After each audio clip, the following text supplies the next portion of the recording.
Sabonis, 23 points, 13 rebounds, 7 assists, 2 steals.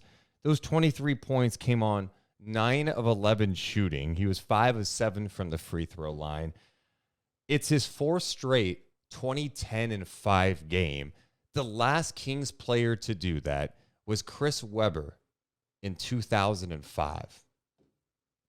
Dude, it's on another level, just shy of another triple double with his 7 assists. And the way that he's doing everything, not only on his stat line, it's obviously incredible. We talked a little bit about how on NBA.com, they had a piece about their top 10 MVP candidates right now. Just in the discussion, they had Domantas Sabonis in their honorable mention, which I thought was really cool that he was even in that mention, because I think when we talk All-Star, yeah, you put him in the conversation, not only with what he's doing with his numbers. Stop it.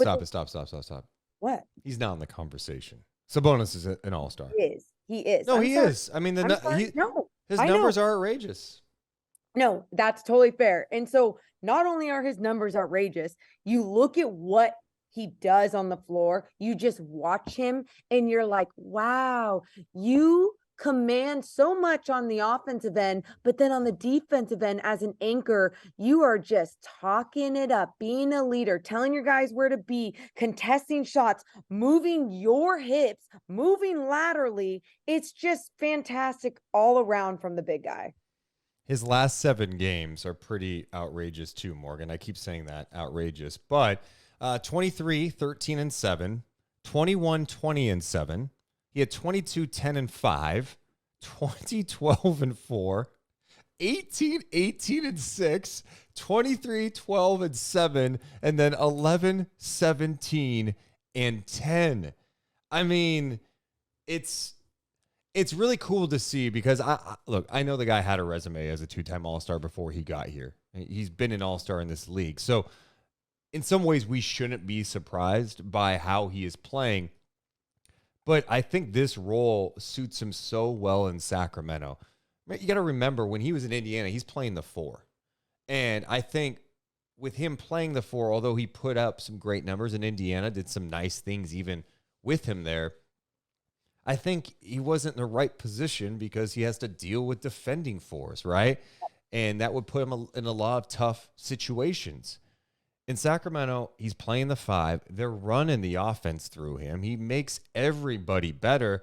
And then I know we've hit on this a lot over the last couple of weeks, but he's been really good defensively as well. And it's not a guy that you're going to be like, oh, he's an all-NBA or all-NBA defensive team guy, but he's a good team defender, and he has done a really nice job. I think he's done better than really anyone would think he would do, especially on defense. I think that's what it is. And even tonight, you see 1 block, 2 steals with his stats. And even when it's he's not putting those numbers up, you just see with his verticality, with his communicating, so many other things that he adds on the defensive end.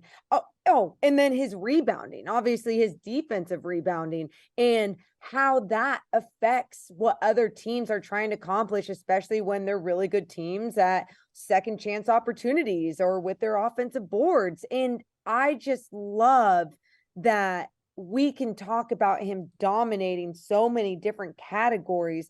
He's truly taking such a leap in his game on the defensive end, which I think has only elevated his game on the offensive end.